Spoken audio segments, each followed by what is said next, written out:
Let's talk about one more show that's been occupying a lot of our attention. It is The Bear. After first 2 seasons were widely critically acclaimed and beloved by audiences, The Bear returned for a season 3 that landed to more mixed reviews. And I think although all 3 of us think it's probably the weakest season of The Bear, we were all fans of The Bear in its 3rd season. Mm-hmm. It is now back for a 4th season that I think a lot of us thought for a while would be its last season. We know now that it is not going to be its last season.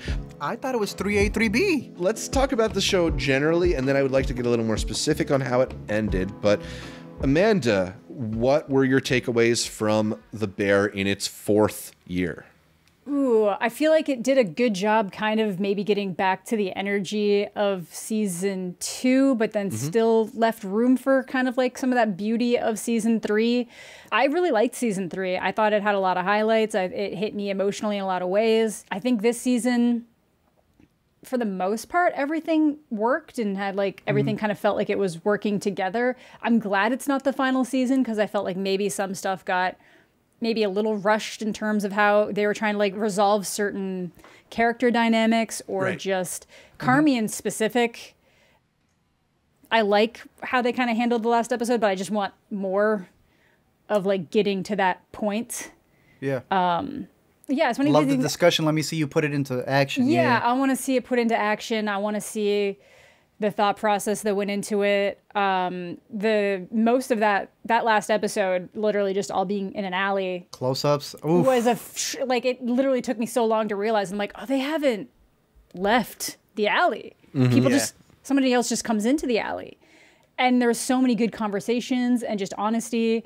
And again, cringe. I'm always like, Carmi is so me, but even the way he's just kind of like, I'm telling people things more now, and I'm like. Me too, Carmi. Amazing.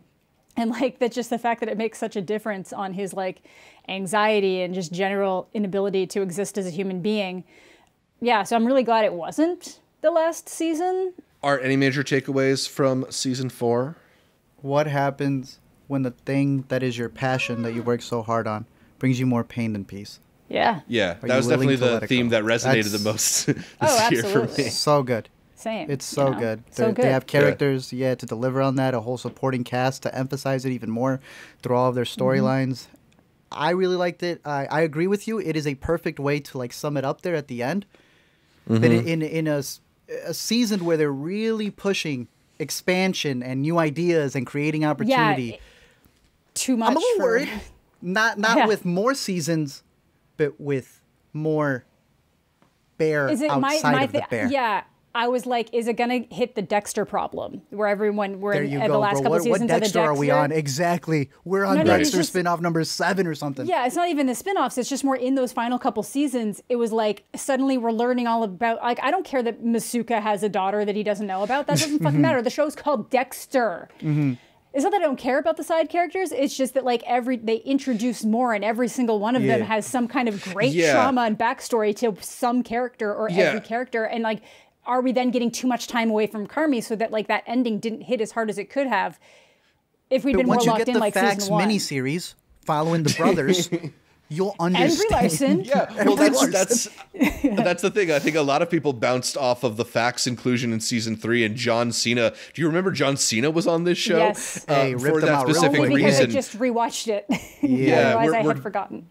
You know, taking us away from our friends for too long. Yes. And I know, Art, you quite liked the wedding episode, but I did get a little bit of that feeling when we had a 5-minute scene between Gillian Jacobs and Sarah Paulson, who are related. How?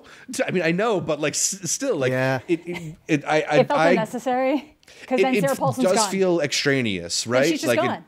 I'm like, what? It feels like a buddy thing. It's all like, oh, you want to be on the Bear? Come on. Yeah. Come on, and I John think Cena. something that happened.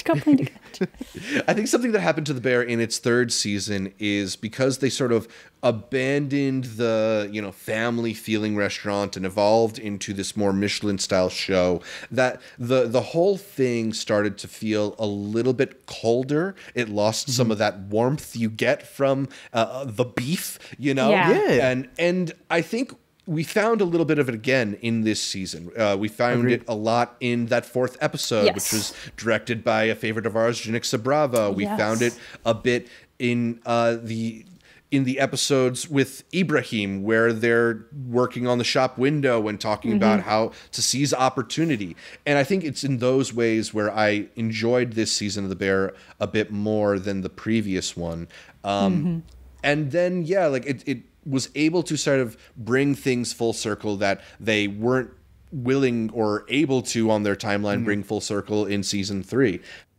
I feel, the reason why I feel a lot like this could have sufficed as a series finale, and maybe we're getting to spoiler territory for some people, is that they closed so many loops that have been open since the beginning of the show this year.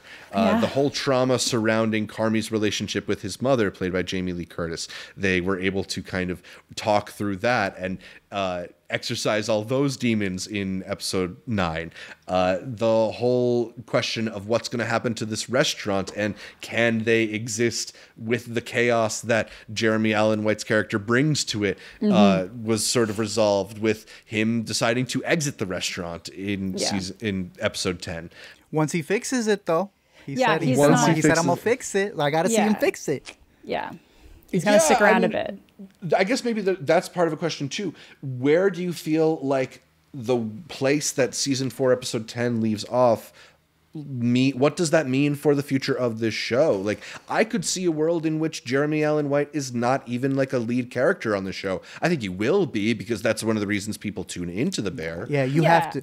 Well, I think it's going to be him finding. I think it's actually just going to be him finding what makes him happy outside of this thing that was his passion for so long that he realized get so distorted by other people that now he has to try to find himself outside it. So what is he going on like a journey of self-discovery through Asia while everybody is trying to, expand the beef? I think he's probably just gonna let Sydney take more of a front runner role in terms of the cooking. He'll just stick around long enough to make sure they don't go under, hopefully, because it literally ends on the timer counting down, which was supposed to be like, this is all the time you have before I have to sell the restaurant. Right. Yeah. Seeing what happens there, I assume we're going to get more stuff with Claire, but I feel like they've done such a good job establishing these other characters that you can have him off kind of like doing other things, talking to characters, bouncing in and out. And there might even be a struggle where he's like, has a hard time getting his hands off as he's planning to, or maybe he ends up getting like really involved in like the beef stands. Maybe he realizes that is somewhere his passion can lie. We saw his character return to an Aladon meeting in this season. Maybe that's also going to be a significant part of the show moving forward. Art, what do you think? What does the ending of season 4 mean for the future of The Bear? I think they need to end it at 5. I think they end it at 5 because he gets the restaurant back up. He does leave the restaurant. And the timer bit, they had said you either somehow magically make it all back or you do one thing, and that's get the Michelin star. We see the guy. His name's Clark. Yeah. It's the dude who sees the whole thing. So that's where I was like, okay, if we don't see him come back, there's going to be a season 5. That's what I mean. His name's Clark. And there's also, he's named after Wrigley Street. Like, come on. Yeah. I was going to say, there was that thing that they put in there that they often use a street from the city. And as our resident Chicago expert, you can let us know that is Clark a street in Chicago, right? Yeah. Amazing. So it's like, all right, he's definitely going to come back. That's going to be like that saving grace. They'll probably start the next season with like, okay, they really are going to go under. Boom, Michelin star, fixes it. He leaves. Something's going to come in, I don't know how I feel about it, but there's something in me with the Brett Reiner cameo talking about opportunity and talking about franchising. Yeah. Oh, Rob Reiner, Rob Reiner, my bad. Did I say Brett? What did I say? Yeah, you did. You said Brett. That they may do a spinoff. They might. Where they go, okay, no bear, no fancy. Call it The Beef. First 2 seasons, I was putting it in my top 10 as The Beef. Yeah. When it was The Bear. It was The Bear. Beef is already taken, but The Beef isn't. It would be so funny to see it eventually get a spin-off series that almost feels like the original because people would be calling it The Beef, and it becomes more like season 1. Whatever franchise that they do. Again, I'm a little iffy on that, but if they're really pushing that as a thing to save the bear, then how would that not be also a thing to save the bear and keep it going? Spin-offs instead of a Bear season 6. But we'll see. We'll see. Hopefully they don't go too hard into that, but Yeah. I wonder if we're getting a time jump between season 4 and season 5 where we suddenly revisit the restaurant and they've got 4 or 5 the beef locations and the restaurant is stable. They've got their Michelin. Maybe in the first episode they get the Michelin star. And we are seeing these characters a little further along in their journey. Maybe Jeremy Allen White has already figured out some of his like finding internal peace stuff, and we're seeing a new version. But I like watching him go through it. I do. I would rather watch him get there. But how can he be therapeutic for the viewer if we don't see it happen? Right. It's cheap. It's actually cheap if they come out the other end, and he's just like, "Guys, I did it," and I'm like, "Wow, all the work's done." What did you do? What did you do? Well, he talked to his mom. We saw that part at least. He talked to his mom. I got Wellbutrin. What did you do, Jeremy Allen White? What happened? You need him to pull out his prescription bottle on season 5, episode 1. He did a couple more of these, and it's all good. That's the thing. He goes red pill douche bro. That's where he goes. Nice, perfect ending for that show. Yes, absolutely. What were your standout episodes? Was it the bottle episode behind the restaurant for the finale? Was it Sid getting her hair done by her cousin? Fishes 2.0, the wedding scene for me. Wedding? Yeah, the wedding scene is good. With the world's biggest table? Mm-hmm. It just kept getting bigger. It felt like it just kept getting bigger. It's true. I don't know. That last episode was really good.